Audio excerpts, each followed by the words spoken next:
우리 찬양한 대로 우리 모두가 주님께 더 한 걸음 나갈 수 있기를 축원합니다. 오늘 말씀을 통하여서도 하나님 앞에 더 한 걸음 나가고 하나님과 더 친밀해지는 그런 은혜가 있기를 축복합니다. 우리 사람들은 인생을 여러 가지로 비유하고 있는데 어릴 때는 산책하는 것으로, 소풍하는 것으로 비유를 합니다. 부모가 옆에 있고 가족들이 옆에서 도와주고 보조를 맞추어서 나를 도와줍니다. 그래서 우리 인생이 소풍 같아요. 가다가 김밥도 도시락도 까먹고 간식도 먹고 그래서 인생이 너무너무 좋습니다. 풍경도 바라보고 재미가 있어요. 근데 시간이 지나면서 인생이 스포츠라고 생각합니다. 초등학교에 들어가면서부터 경쟁자가 생겨요. 저 사람과 경쟁이 되는데 공부도 경쟁이고 또 운동도 경쟁이고 게임도 경쟁이고 모든 게 다 경쟁이에요. 경쟁하면서 내가 이기니까 기뻐요. 그런데 어느 순간에 나보다 강자가 나와요. 그러면 실패하면 그 사람을 이기기 위해서 내가 또 준비하고 노력해요. 생존 경쟁의 무한 경쟁의 시대로 들어가게 되는데 그래서 열심히 달리고 달려서 승자가 되기 위해서 애를 써요. 그래서 학교도 경쟁해서 들어가고 직장도 경쟁해서 들어가고 모든 것이 경쟁사회에서 내 실력으로 쟁취해야 됩니다. 근데 시간이 지나면서 인생이란 운동하는 것처럼 재미만 있는 것이 아니에요. 가도 가도 끝이 없는 인생이고 달려도 달려도 끝이 없는 인생을 마라톤이라고 생각합니다. 그럼 마라톤 누구 닮았죠? 제가 달리는 겁니다. 잘 보십시오. 마라톤 레이스가 얼마나 힘들고 고통스러운 레이스인지 몰라요. 이 문제를 해결하면 저 문제가 나와요. 저 문제를 해결하면 또 이 문제가 나와요. 골리앗을 해결하니까 사울이 나와요. 사울을 극복하니까 압살롬 아들이 압살롬 이름처럼 압살롬 나와가지고 아버지에게 칼을 들이대잖아요. 인생 살면서 숨이 턱턱 막힐 정도로 힘들어요. 그렇다고 인생을 포기할 수도 없고 그만 내리세요. 괴롭지만 힘들지만 고독하게 살아야 돼요. 인생이란 마라톤과 같은데 혼자 외롭게 달려야 되죠. 누가 대신 달려줄 수 있는 것도 아니고 누가 힘들다고 뭐 대신 해줄 수 있는 게 아니고 포기하고 주저앉아 있을 수도 없어요. 많은 사람들 속에 들어가 있지만 고독하게 외롭게 쓸쓸하게 사는 사람이 많아요. 그래서 독일의 사회학자인 니스만은 군중 속의 고독이라 오늘 현대인들을 한마디로 요약을 해요. 사람이 없어서 외로운 게 아니고 내 마음을 터놓고 얘기할 수 있는 사람이 없어 외롭다라는 거예요. 교회에서 수백 명이 함께 예배하지만 마음을 터놓고 얘기할 수 있는 사람이 없고요. 직장에서 사회에서 마음을 터놓고 함께 할 수 있는 사람이 없다라는 겁니다. 휴가가 되어도 함께 휴가 갈 만한 사람이 없어요. 며칠 여행을 가도 함께 갈 수 있는 사람이 여러분 얼마나 많습니까? 누군가 나를 불러주어야 사람을 만나지 내가 부를 사람이 없어요. 주도적으로 내가 누구를 불러서 차 한잔하자 밥 한번 먹자 그런 사람이 여러분 있습니까? 아내가 주선하지 않으면은 다른 사람을 만나지 못하는 남편들이 얼마나 많은지 몰라요. 남편이 주선하지 않으면 사람 만나지 못하는 아내들이 너무 많아요. 내가 주도적으로 만남을 주선하고 모임을 갖고 하는 사람이 없다라는 거예요. 이런 사람은 자기 집이 없는 사람이에요. 자기 공간이 없는 사람입니다. 언제나 나무 공간에서 다른 사람에게 어떤 존재로 살아가는 사람이에요. 그래서 80이 넘어서 전화 오는 사람이 있으면 행복한 사람이다. 전화가 오는 사람이 없어요. 오늘 이 시대는 혼자 밥을 먹는 혼밥족이 늘어나고 혼자 술을 마시는 혼술족들이 늘어나고 독신들이 늘어나고 독거노인들이 늘어나요. 그래서 주택 구조도 많이 바뀌었어요. 1인 가구, 미니얼 주거 공간인 원룸 오피스텔이 많아지고 있어요.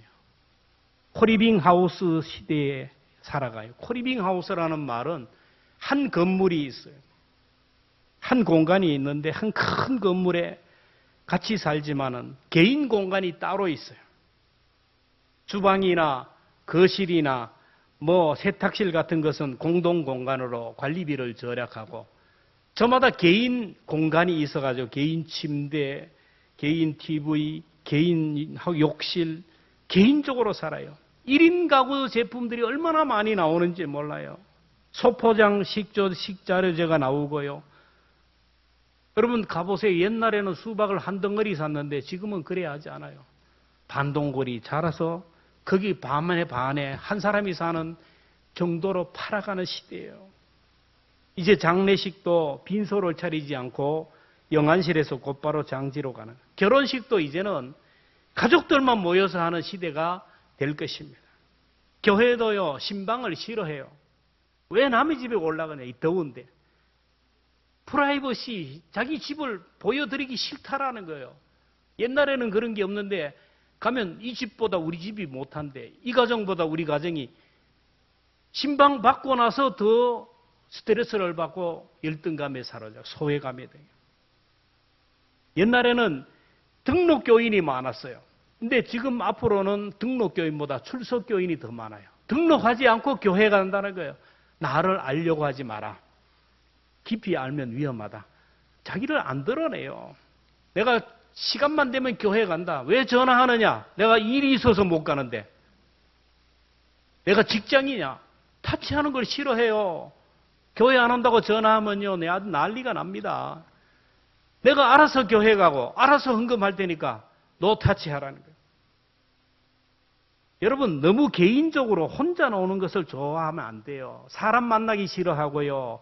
혼자 있기를 좋아하는 사람은 친구가 빨리 옵니다. 우울증이 빨리 와요. 치매가 빨리 와요. 불행한 인생이 돼요. 여러분, 그렇지 않아도 결국 다 나를 따라하고 혼자 하나님 앞에 서야 되는 것이 우리 인생이에요. 살다가 보면요, 자녀도 결혼해서 떠나요. 배우자도 떠납니다. 하나, 둘 떠나요. 그래서 나이가 들면 들수록 내가 아는 사람, 내가 아는 지인들, 친했던 사람들은 세상에 없고, 세상에 있는 사람들은 낯선 사람들이고, 저 천국에 가면 더 반가운 사람들이 더 많이 있는 그런 상황이 된다라는 거예요. 살다가 보면요, 다 떠납니다, 여러분. 저도 그렇고, 우리 어른들이 되면 나이가 들면 머리도 휘어지고요, 머리카락도 가늘어지고요, 머리카락도 나를 떠나요, 싫다고. 이빨도 흔들리면서 나를 떠나고요, 건강도 나를 떠나고요, 정신도 떠나가고, 그래서 정신이 없어요. 왔다 갔다 그래요. 누구시냐고. 전화하면서도 지금 내가 지금 어디로 전화하는지 헷갈리는 그런 때가 돼요. 그러나 다 나를 떠나도 하나님은 우리를 떠나지 아니하시고 홀로 버려두지 않으신다고 약속하셨습니다. 다윗은 시편 27편 10절에 보면 내 부모는 나를 버렸으나 여호와는 나를 영접하시리로다.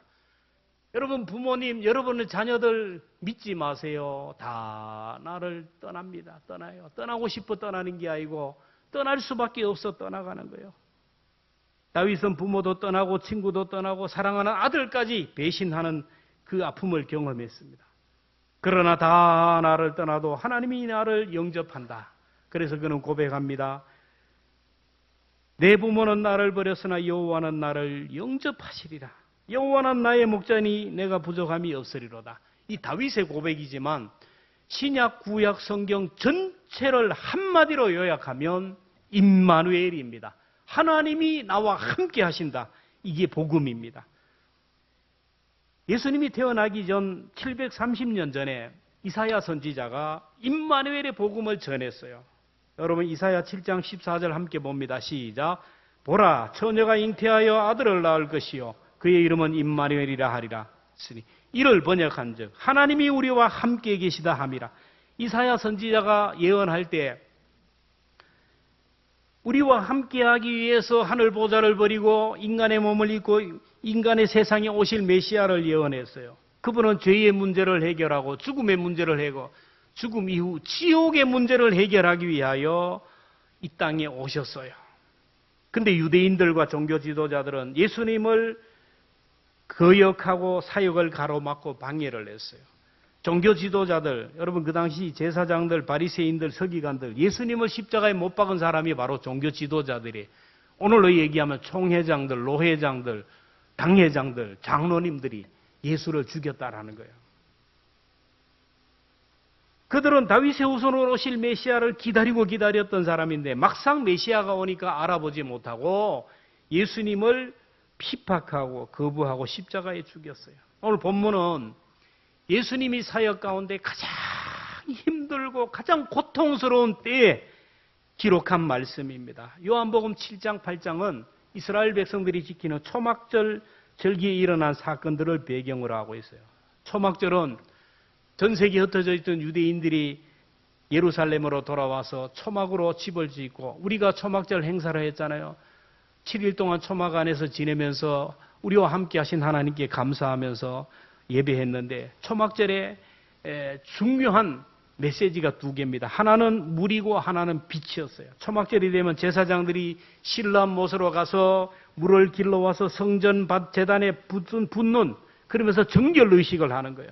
그러면서 기도하면서 하늘 문을 열어 비를 달라고 하는 거예요. 하나님 물 오시듯이 우리의 이 백성, 우리 민족의 죄를 씻어주시고 하늘 문을 열어서 비를 달라고 기도했어요. 그러면 하나님께서 하늘 문을 여시고 비를 주셔서 첫 수확 보리가 열매 맺게 하셨어요. 그리고 초막절에는 또 하나 행사가 하는데 불꽃놀이입니다. 이 어둡고 혼탁한 세상에 빛을 달라고 기도했어요. 예수님이 초막절에 드디어 자기가 어떤 사람인지를 드러냈어요. 여러분 어둠 가운데 빛이 드러나면 죽게 돼요. 이제 예수님은 가장 어려운 때 이제 자기가 십자가에 죽기 위하여 자기의 정체성을 드러납니다. 나는 세상의 빛이다. 나는 하나님의 아들이다. 나는 다윗의 후손으로 오실 메시아다. 너희들이 그렇게 사모하고 기다리던 그 메시아가 나다라고 얘기했어요. 그래서 종교 지도자들이 벌떼처럼 일어나서 예수님을 핍박하고 정죄하고 예수님의 구원의 사역을 방해했어요. 여러분 예수님의 입장에서 한번 생각하면 예수님이 누구를 위하여 오셨어요? 누구를 위하여 고난을 당하고 누구를 위하여 십자가를 지셨습니까? 인간을 위하여서가 아닙니까? 그럼에도 불구하고 배은망덕하게 예수님을 반대하고 거부하고 중상모략을 하고 조직적으로 예수님을 죽이려고 핵책하고 로마 공권력까지 사용했어요. 제자들이 다 도망을 났습니다. 모든 사람이 예수님에게 등을 돌리고 예수를 십자가에 못 박으라고 소리쳤어요. 예수님의 입장에서 보면 누구 하나 자기 마음 이해해 주는 사람 없어요. 누구 하나 예수님 편에 서서 예수님과 함께 이렇게 일어난 사람이 없었어요. 얼마나 고독하고 얼마나 쓸쓸하고 얼마나 외로운 사역이었어요. 목사도 사역을 하다 보면 정말로 함께 해야 할 사람들이 침묵하고 있을 때 그러면 몸이 막 힘이 쫙 빠져요. 나만 홀로 이렇게 일하는 것 같고 누구 하나 이해해 주는 사람이 없다. 나는 혼자다 라는 생각을 해요. 여러분들도 그래요. 지금 이 시대에 그런 소외감을 느끼는 게 뭐냐 하면은 여러분 요즘 소통을 하는 것이 SNS나 카톡을 하고 문자로 소통을 하잖아요. 근데 단체 문자는 오지만 개인 문자는 잘 안 와요. 개인적으로. 그죠? 근데 무슨 공지를 하면 알았다고 답을 하든지. 근데 속된 말로 안동말로 문자를 씹어버려요. 마음이 얼마나 상한지 몰라요. 노회도 보면 교회 지도자들이 아닙니까? 단톡방에서 무슨 공지를 올리면 알았다고 하트를 하든지 아니면 이걸 하든지 눌러줘야 되는데 씹어버려요. 그냥. 온다는 소리도 없고 안 온다는 소리도 없고 그러면서 교회 가서는 막 앞자리에 앉으라 그리고 자기들은 노회하면 뒷자리에 앉아요. 이 인터넷 이 설교를 들으면 안 되는데 목사님들이 그렇다는 거예요. 우리 교회도 마찬가지예요. 뭔가 중보기도를 하든지 뭔가 공지를 하면 알았다는 답을 하든지 뭔가 해야 되는데 그냥 씹어버려요. 그러면요 그 올린 사람이 시험 들어요. 본인이 올렸는데 묵묵부답 침묵하면요 막 열이 받아 못 견디는 거예요. 여러분, 우리 교회에서 중보기도 좀 계속 하는데 중보기도 하면 하트를 누르든지 뭐 기도하겠습니다 하면요. 그분들이 병원에서 할 일이 뭐가 있어요? 카톡을 봐요. 중보기도. 누구를 위해서 기도합시다. 보면 하트를 하든지 알겠습니다. 그러면 이분들이 정말 나를 위해 기도하는가 감동을 받아요. 근데 씹어버리면요. 저 사람은 아예 나는 관심이 없는구나. 기도하지 않는구나 그래요.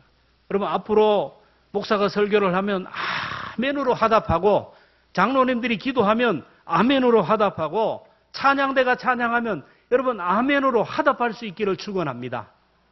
미움의 반대가 뭐예요? 사랑이 아니에요. 미움의 반대는 무관심이에요. 관심. 닥소 쳐다보는 거예요. 하든 말든 그냥 씹어버리는 거예요. 침묵하는 게. 이게 사람을 미치게 만드는 거예요. 예수님이 그랬어요.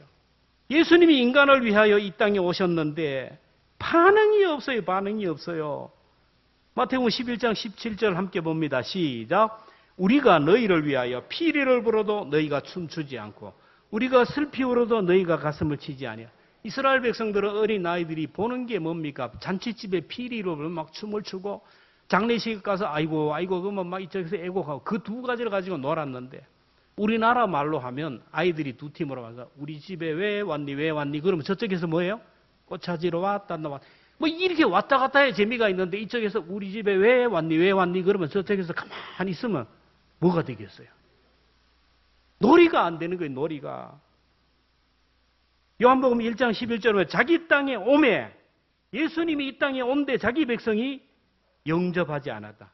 침묵했다는. 침묵보다 더한 것은 손가락질을 비우세요. 네가 무슨 하나님의 아들이냐고.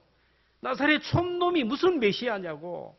너를 따르는 무리들을 봐라. 자, 가난하고 병들고 소외되고 형편없는 사람들 장애인들 아니냐. 너를 따르는 제자들 다 어디 갔냐. 다 도망갔다. 예수님의 십자가 밑에는 여인들만 따라와서 울고 있었지 제자들은 없어요. 그렇지 않아도 외롭고 씁쓸하고 고독한데 십자가에서 막 고통을 당하며 죽는데 성경에 보면 갑자기 온 세상이 캄캄하게 되었다라는 거예요. 예수님이 이 모습을 보면서 하나님도 얼굴을 돌렸네. 맞아요. 하나님도 얼굴 돌리는 거예요. 그 순간은 예수님이 모든 인생을 위하여 죽으셨기 때문에 하나님이 볼 수가 없어요. 그래서 등을 돌렸다. 그래서 캄캄하게 되었다. 그래서 예수님이 소리치잖아요. 마가복음 15장 34절에 엘리 엘리 라마 사막다니 나의 하나님 어찌하여 나를 버리셨나이까. 그럼에도 불구하고 예수님이 인류 구원의 역사를 이루고 승리할 수 있었던 이유가 뭡니까? 오늘 본문의 말씀 때문이에요. 함께 다시 한번 읽습니다. 시작. 나를 보내신 이가 나와 함께 하시도다. 나는 항상 그가 기뻐하는 일을 행함으로 나를 혼자 두지 아니하셨나. 여러분 이 말씀을 여러분 암송하고 이 말씀을 묵상하고 적용해 보세요. 그러면 놀라운 은혜를 경험해요. 이 말씀 한 절 안에 영적인 놀라운 원리가 들어가 있어요. 이 말씀을 묵상하면 묵상할수록 오늘 우리들도 요셉처럼 다니엘처럼 그리고 많은 믿음의 사람들처럼 예수님처럼 승리할 수 있어요.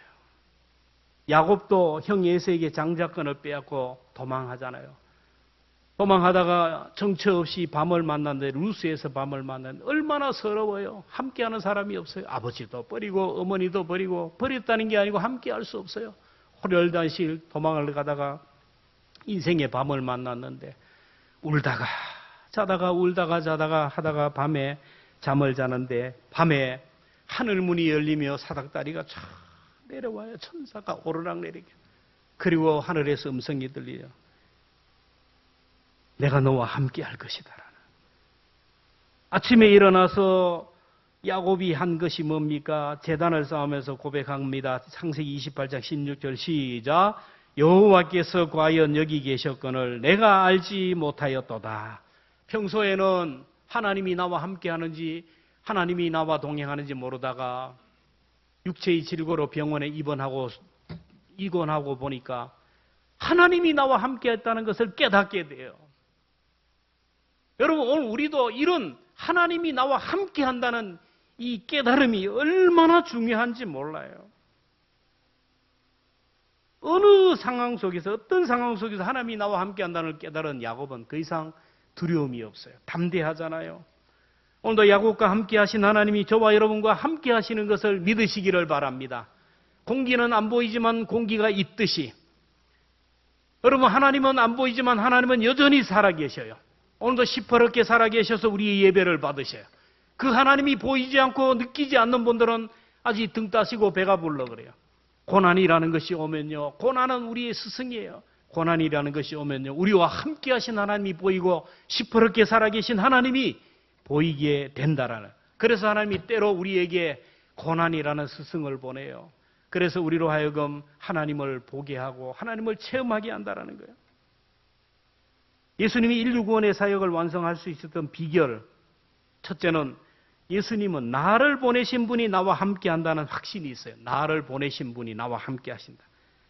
주님은 지금 괴롭고 고독하고 쓸쓸할 때, 세상에 나 혼자라는 생각에 사로잡힐 때 나를 보내신 이가 나와 함께 하시도다 라고 했어요.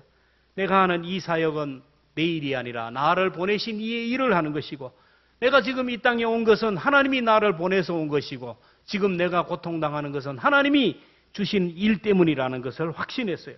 성경을 보면 예수님이 계속해서 강조하는 말이 나는 하나님이 보낸 사람이라는 거예요. 유대인들이 네가 왜 메시아냐 그러니까 하나님이 나를 보내셨다라고 했어요.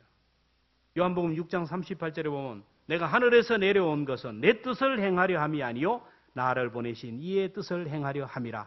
요한복음 5장 37절 깜비어 본다. 시작. 또한 나를 보내신 아버지께서 친히 나를 위하여 증언하셨느니라.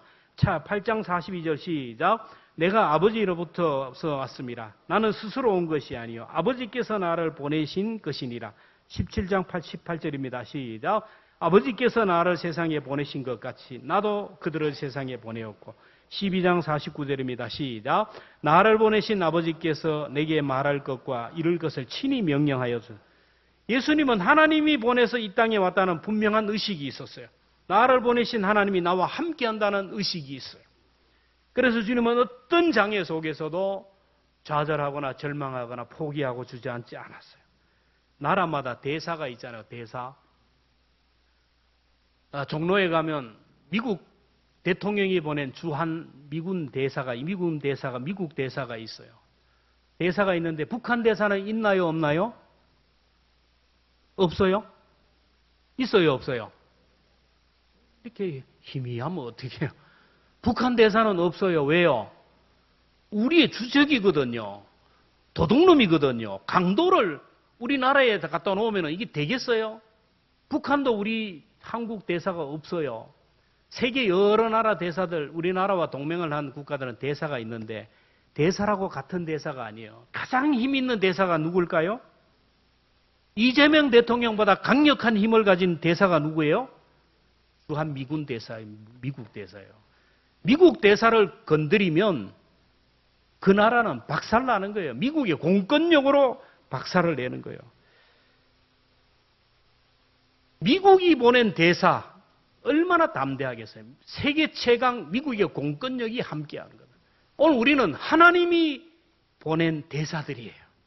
저 하늘의 하나님, 공권력을 생사하복을 붙들고 계신 하나님이 저와 여러분을 이 땅에 대사로 보냈어요. 가정으로, 직장으로, 교회에 대사로 보냈다는 것을 꼭 믿으시기를 바랍니다. 꼭 자살을 하고요, 문제를 일으킨 사람들은 먼저 아세요. 부모님으로부터 내가 어떻게 하다 너를 낳았는지, 실수해가지고 너를 낳았다. 나는 실패작이다. 이 자기 정체성이 없을 때 그래요. 여러분, 나는 하나님이 보내서 우리 가정에, 우리 교회에, 우리의 삶에 왔다는 확신을 가질 수 있기를 주의 이름으로 축원합니다. 아버지 잘만 만나가지고 아이고 재수가 없어가지고 이게 아니에요. 하나님이 보내서 왔어요.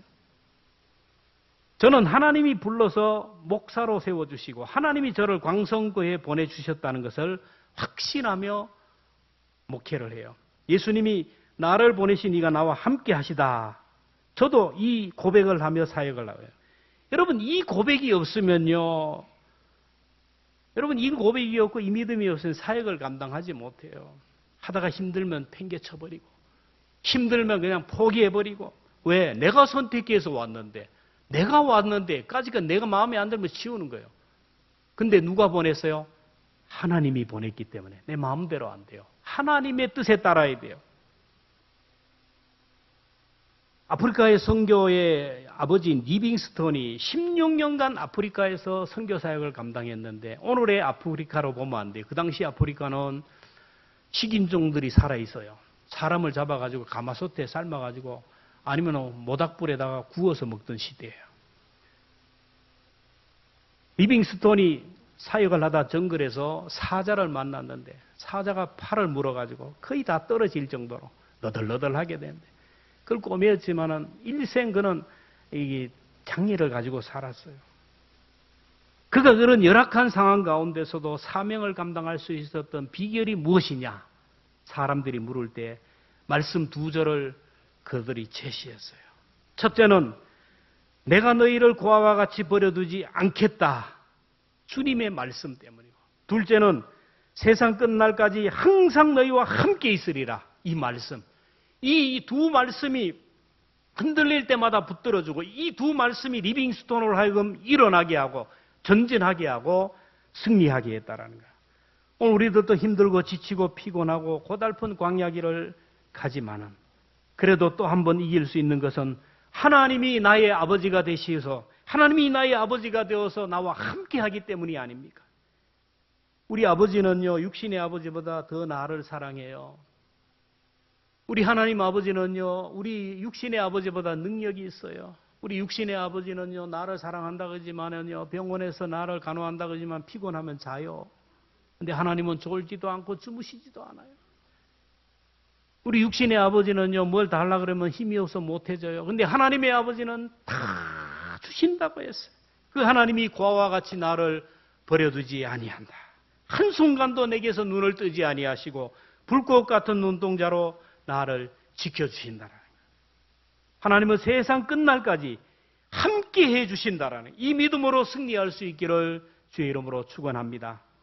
예수님이 인류 구원의 역사를 완성할 수 있었던 두 번째 비결은 예수님은 하나님이 기뻐하는 일을 하면 나를 혼자 두지 아니하신다. 이 확신이 있어요. 29절에 보면 나는 항상 그가 기뻐하는 일을 행함으로 나를 혼자 두지 아니하셨느니라. 예수님은 사역을 할 때 외롭고 고독하고 쓸쓸할 때 많은 사람이 대적하고 중상모략을 하고 온갖 비방을 할 때 우리와 성정이 똑같았어요.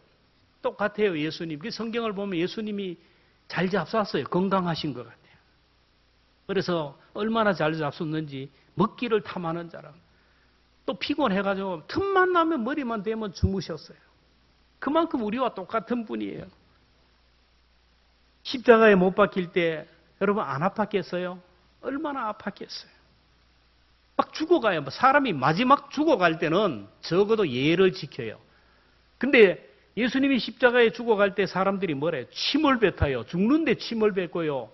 네가 하나님의 아들이면 거기서 내려보라고. 죽어갈 때 저주를 하는 사람이 어디 있어요? 여러분, 예수님이 우리와 똑같은 성정이에요.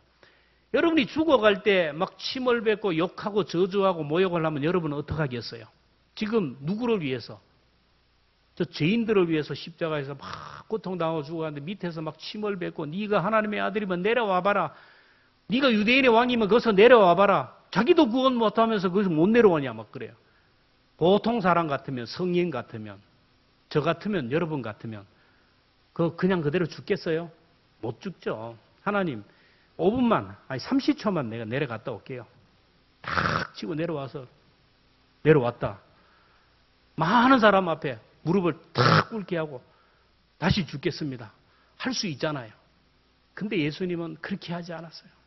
그대로 돌아가셨어요. 왜냐하면 하나님의 뜻은 십자가에서 그렇게 고통스럽게 죽어야 인간의 죄를 대속하기에 하나님 앞에 그렇게 죽는 것이 하나님을 기쁘시게 하는 일이라는 것을 알았어요. 하나님이 기뻐하는 것은 인류 구원의 역사고 그 구원의 역사를 위하여는 내가 죽는 것이라는 걸 알았기 때문에. 그래서 여러분, 억울해도 내가 죽고 답답해도 내가 포기하고 침묵하고 누가 욕을 해도 참는 것은 한 영혼을 구원하는 구원의 길임을 여러분 믿으시기를 바랍니다. 내 의의를 드러내고요. 내 억울한 것 변명하고 내 영광을 드러내고 내 자존심 드러내고 내 할 말 다 하면요. 구원을 할 수가 없어요. 목사도요. 하고 싶은 말 다 하고요.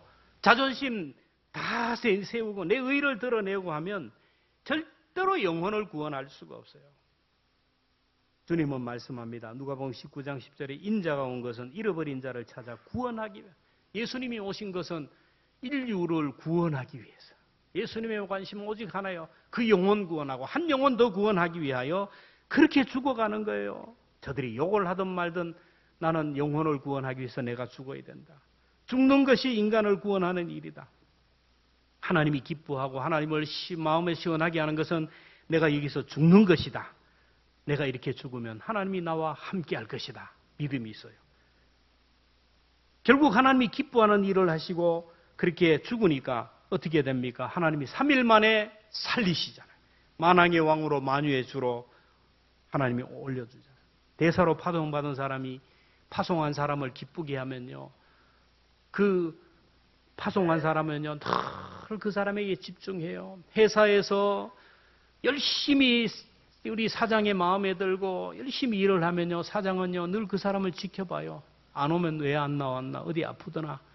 병원에 입원하면요. 신방도 하고요. 치료비도 대주고요. 아이들 장학금도 대주고요. 휴가비도 많이 주고요. 은퇴를 하면요. 노후까지 책임을 져요. 세상도 그런데 하나님이 어떻게 하겠어요?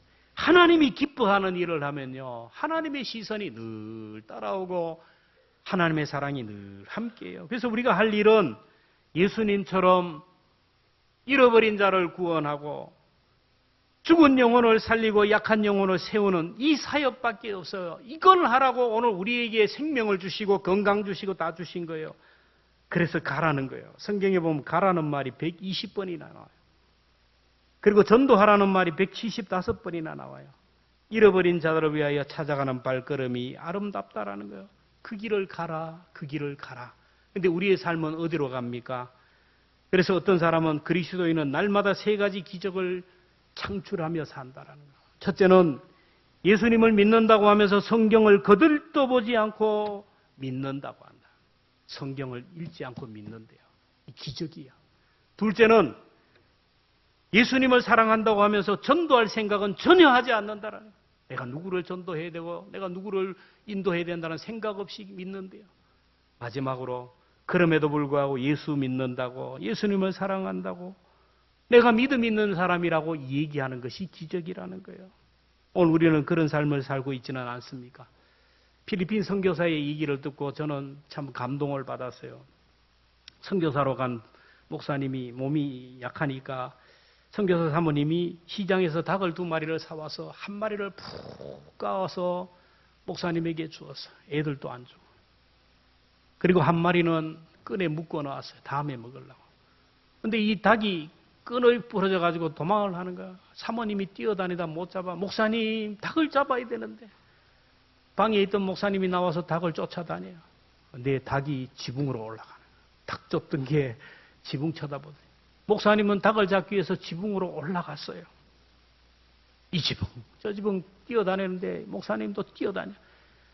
여러분 몸이 약해가지고 전도도 못하고 골골거리는 사람이 어떻게 지붕에 올라가가지고 뛰어다니면서 닭을 잡으면서 막 뛰어다녀요. 뛰어다니다가 도저히 힘이 붙여 못 잡으니까 자기도 모르게 입에서 그런 기도가 나. 하나님, 저 닭 좀 잡게 해주세요. 그 순간 잃어버린 1마리 양을 찾아 떠난 목자 예수님이 생각나더랍니다. 그 말씀이 떠오르면서 자신의 추한 모습을 보게 되었다래요. 내가 선교사로 왔지만 천하보다 귀한 한 영혼을 구하기. 이 마을 저 마을 뛰어다니며 다녀야 되는데 내 몸이 약하다는 이유로 주저앉아 있었는데 고작 닭 1마리 잡기 위해서 내가 지붕 위에까지 뛰어다니고 닭 1마리 잡게 해달라고 기도하는 이런 속물이 되었다는 것에 대하여 회개했다는. 그 후로 지붕 위에 닭을 잡기 위하여 애를 쓰듯이 잃어버린 양을 찾기 위하여 애를 썼다라는 거예요. 여러분, 저와 여러분의 결단이 오늘 이 시간을 통하여 새롭게 되기를 주의 이름으로 축원합니다. 우리의 생각이 어디가 있습니까? 우리의 마음이 어디가 있습니까? 아침에 일어나면 제일 먼저 뭐가 생각납니까? 오늘은 내가 어디 가서 뭘 할까? 여러분, 이 하나님의 뜻과 무슨 상관이 있어요? 여러분, 아침에 일어날 때마다 내가 날마다 계획하는 일들이 하나님과 무슨 상관이 있어요? 저는 지난 한 주간 휴가를 하면서 교회 밖에서 교회 안을 점검하는 시간을 갖고 기도했어요. 우리 교회는 강점이 많아요. 모두 착한 분들이고 구역 모임도 얼마나 잘 모이는지 몰라요. 관리도 잘하고요. 성도들 간의 교제도 잘하고 공적 예배도 잘 참석하고 강점들이 많아요. 근데 약한 것이 전도예요, 전도. 여러분, 지금까지 예수 믿으며 10년, 20년 믿으며 몇 명이나 전도했습니까? 죽은 영혼 살리고 약한 영혼 세우는 이 일이 굉장히 약하다는 거예요. 또 하나는 기도가 약하다는 거예요. 이 시대가 그렇다 하지만은 새벽 기도가 자꾸 무너져요. 이게 무너지면요, 우리 영성이 무너지고 다 무너져요. 사람들은 얘기합니다. 하나님이 언제나 나와 함께하기를 소원하며 기도합니다. 그래서 성경에 볼지어다 내가 세상 끝날까지 너희와 항상 함께 있으리라. 이 말씀을 다 써서 집에 붙여놔요.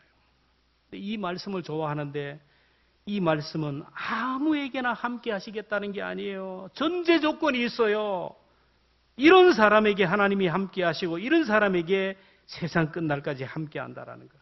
마태복음 28장 19절이 있어요. 같이 봅니다. 시작. 너희는 가서 모든 민족을 제자라 아버지와 아들과 성령의 이름으로 세례를 베풀고 내가 너에게 분부한 모든 것을 가르쳐 지키라. 볼지어다 세상 끝날까지 내가 너희와 뭐 하는 사람에게 함께 한다 그랬어요. 계약이에요, 계약. 보험이 들어야 뭔 사고가 나면 보험 타는 거예요. 우리의 삶 속에 하나님이 나와 함께하고 나를 도와주시기 위해서는 전제 조건이 있어요. 전도하라는 거. 믿지 않는 사람을 위해서 기도하고 그 사람을 인도하기 위해서 애를 쓰는 거예요. 하는 것은, 그 사람을 전도하는 것은 하나님이 하는 거예요. 나는 하려고 노력하고 준비만 하면 되는 거예요. 그러면 하나님이 함께해요. 스데반이 죽으면서 돌에 맞아 죽잖아요. 돌에 맞으면 얼마나 아프겠어요. 근데 돌에 맞아 죽는 스데반의 그 순교의 모습이 보이는데 하늘문이 열리고요. 죽음의 순간에 주님이 두 팔을 벌리고 스데반을 영접하는 모습을 봅니다. 오늘 사람들은 스데반처럼 죽기를 원해요. 내가 병원에서 아니면 어디에서 죽든지 가족도 함께하지 못하고 이웃도 함께하지 못하지만은 이제 가족들이 장지는 어디로 하노? 삼촌한테 연락해나 다 소리 들려요. 이제 내가 가야 되는데 하늘문이 열려야 되는데 천사가 와야 되는데 캄캄해요. 찾아오는 사람이 없어요. 사탄이 찾아오면 어떻게 돼요? 여러분이 인생의 마지막이 되면 누가 찾아올 것 같아요? 여러분, 주님이 하늘문을 열고 여러분을 영접하기 위해서는 오늘 여기에서, 지금 여기에서 하나님의 핵심 가치를 붙들어야 돼요. 내 인생의 순례의 길에 주님과 동행하는 삶을 살아야 되고 성령과 함께하는 삶을 살아야 되고 하나님이 가장 기뻐하시는 영혼 구원에 대한 삶을 살아갈 때 여러분, 이 세상 마지막 날 하늘문이 열리고 천사가 찾아오고 주님이 두 팔 벌리고 우리를 영접할 것입니다. 우리 다 함께 자리에서 말씀을 생각하면서 찬양할 터인데요. 191장입니다. 매일 순례의 길을 갑니다. 천국 가는 길이 갑니다. 오늘도 순례의 길이에요. 여러분, 우리 인생의 순례의 길, 하나님이 나를 오늘 보내셨어요. 나를 보내신 것은 하나님이 한 영혼이라도 더 사랑하고 더 그 영혼을 세우라고 보낸 거예요. 이 사명을 감당할 때 하나님이 함께 할 것입니다. 우리 함께 찬양하겠습니다.